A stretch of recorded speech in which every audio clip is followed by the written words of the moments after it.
పునీత మార్తమ్మ మనకు ఏం నేర్పుతుంది అంటే, క్రీస్తు కోసం చేసే సేవకు క్రీస్తుతో గడిపే సాన్నిధ్యము పునాది కావాలి. ప్రార్థన లేని సేవ అలసటను ఇస్తుంది. ప్రార్థనతో కూడిన సేవ దేవుని మహిమను ప్రతిబింబం చేస్తుంది. ప్రియ సహోదరి సహోదరులారా, ఈనాడు మనందరం కూడా పునీత మార్తమ్మ గారి పండుగను జరుపుకుంటున్నాము. మార్తమ్మ జీవితాన్ని చాలామంది కేవలము సేవ చేసే మహిళగా మాత్రమే చూస్తారు. కానీ వాక్యము ఆమెను గొప్ప విశ్వాస ప్రతిరూపముగా పరిచయం చేస్తుంది. విశ్వాసానికి ప్రతిరూపముగా ఆమెని వాక్యాన్ని పరిచయం చేస్తూ ఉన్నది. ఆమె తన ఇంటికి క్రీస్తు ప్రభుని భోజనానికి ఆహ్వానించింది. అంతకంటే ముందుగా ఏం చేస్తుంది? ఆమె యొక్క హృదయాన్ని ప్రభువుకు సమర్పించుకుంటుంది.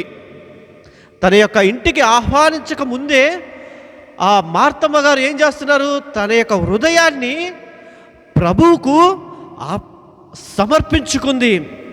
ఆమె చేతులు సేవలో బిజీగా ఉన్నాయి, కానీ ఆమె యొక్క హృదయము మాత్రము ప్రభుని ప్రేమిస్తుంది, ప్రభుని ఆరాధిస్తుంది. నేటి ఆధునిక కాలంలో ఇవే మనకి సవాలులు. ఉద్యోగం కానీ, కుటుంబాలు కానీ, పరిచర్య కానీ, సమాజ బాధ్యతలు కానీ, వ్యాపారాలు కానీ, ఇక లేక ఇవన్నీ కూడా అవసరమే. ఇవన్నీ కూడా అవసరం కాదని నేను చెప్పను, ఇవన్నీ కూడా అవసరమే. కానీ ఈ పనుల మధ్య దేవునితో గడిపే సమయము లేకపోతే మన యొక్క హృదయము మెల్లమెల్లగా ఖాళీ అయిపోయిద్ది. అందుకే యేసు మార్తమ్మకు చెప్పిన ఒక మాట నేటికి కూడా సజీవంగా విస్తరిస్తూ ఉంది. అది ఏమిటి అంటే, లూకా సువార్తలో చాలా చక్కగా పలుకుతూ ఉన్నారు ప్రభు.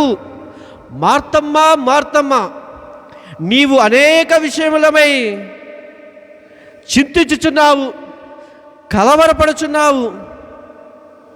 అవసరమైనది ఒక్కటే, ఆ ఒక్కటి దేవునితో జీవించే సన్నిహిత సంబంధము. ఒకటేమిటి? దేవునితో జీవించేటటువంటి సన్నిహిత సంబంధము.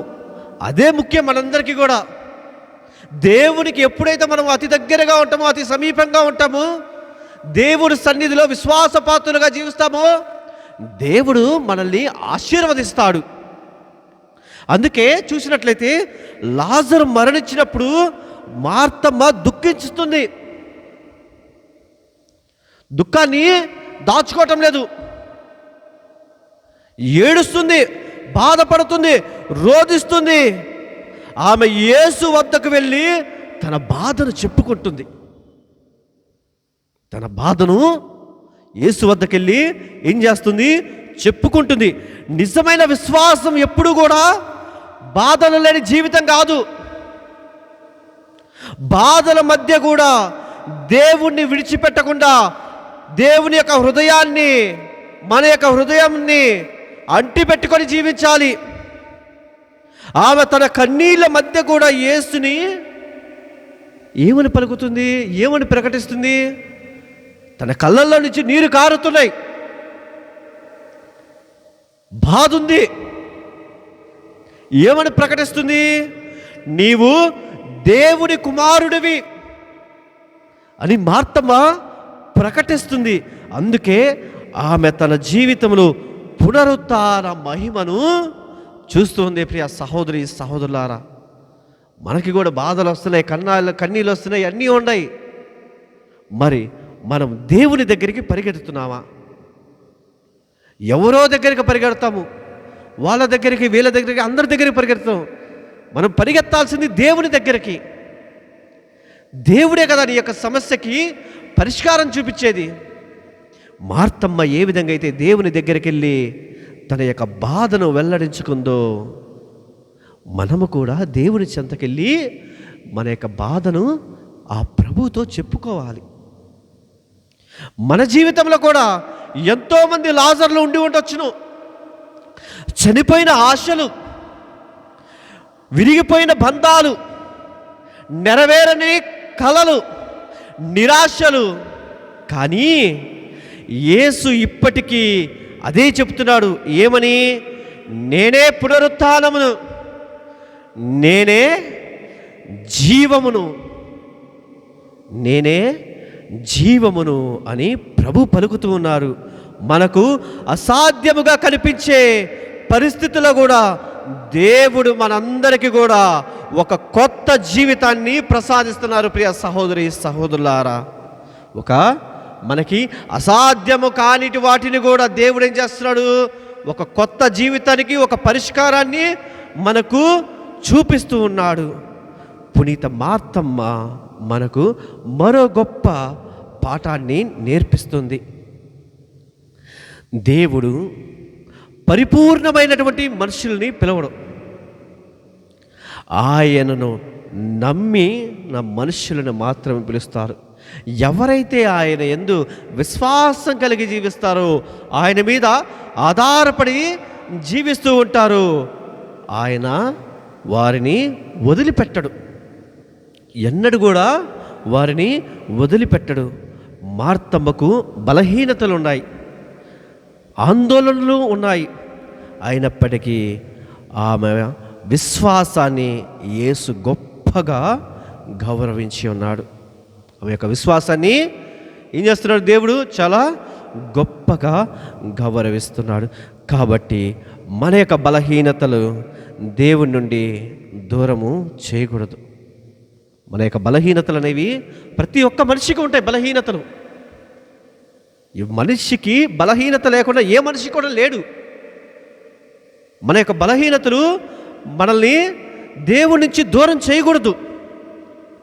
అవే ఆయన కృపను అనుభవించే అవకాశాలుగా మనం మార్చుకోవాలి. మన యొక్క బలహీనతల్ని అవకాశాలుగా మనం మార్చుకొని మనము ముందుకు సాగిపోవాలి.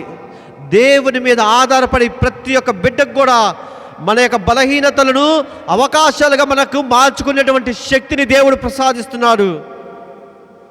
ఆ అవకాశాలను మార్చుకునే విధముగా మన యొక్క ఆలోచనలు ఉన్నాయా, మన యొక్క విశ్వాసము దృఢముగా ఉన్నదా అని ఆత్మ పరిశీలన చేసుకోవాలి. ఒకసారి మనల్ని మనము ప్రశ్నించుకుందాము. ప్రార్థన లేకుండా చేసే సేవ ద్వారా అలసటను వేస్తుంది. ప్రార్థనతో చేసే సేవ ఆనందాన్ని ఇస్తుంది. దేవుని కోసం పనిచేయటం గొప్ప విషయమే, కానీ దేవునితో కలిసి పనిచేయటము ఇంకా గొప్ప విషయము. దేవుని కోసం పనిచేయటం గొప్ప విషయమే కాదంటలా, దేవునితో కలిసి పనిచేయటం అనేది ఇంకా గొప్ప విషయము. కష్టాలు వచ్చినప్పుడు నిలదొక్కుకోవాలి. మార్తమ్మ యేసు వద్దకు పరిగెడుతుంది. మరి నీకు నాకు మనందరికీ కష్టాలు వచ్చినప్పుడు ఎవరి దగ్గరికి మనము పరిగెడుతున్నాము? ప్రతిరోజు మనము కొంత సమయాన్ని మనము ప్రార్థనకి కేటాయించాలి. ప్రార్థన చేయము, కుటుంబ ప్రార్థన ఉండదు, దివ్యబలి పూజలో పాల్గొనము, వాక్యాన్ని చదవము, ధ్యానించము. మరలా మన కుటుంబాల్లో అద్భుతాలు, స్వస్థతలు జరగాలంటే జరుగుతాయా? మన ఇల్లు, మన యొక్క కుటుంబము, మన యొక్క హృదయము క్రీస్తునకు నిలయము కావాలి. ఆ యేసు ప్రభువుకి మన యొక్క ఇల్లు, మన యొక్క కుటుంబము, మన యొక్క హృదయము ఆ ప్రభువునికి నిలయము కావాలి. ఒకసారి మనల్ని మనము ప్రశ్నించుకుందాం. అందరము కొంచెంసేపు మౌనంగా ఉండి ప్రార్థించుకుందాము. సేవ చేసే చేతులు ప్రార్థించే మోకాలతో కలిసినప్పుడు విశ్వసించే హృదయము దేవుని మహిమను చూస్తుంది. క్రీస్తు మన జీవితానికి మూలముగా, కేంద్రముగా ఉన్నప్పుడు ప్రతి పని ప్రార్థనగా, ప్రతి బాధ ఆశగా, ప్రతిరోజు దేవుని కృపకు సాక్ష్యముగా మారుతూ ఉంది. మనము కూడా మార్తల ప్రేమతో సేవ చేద్దాం.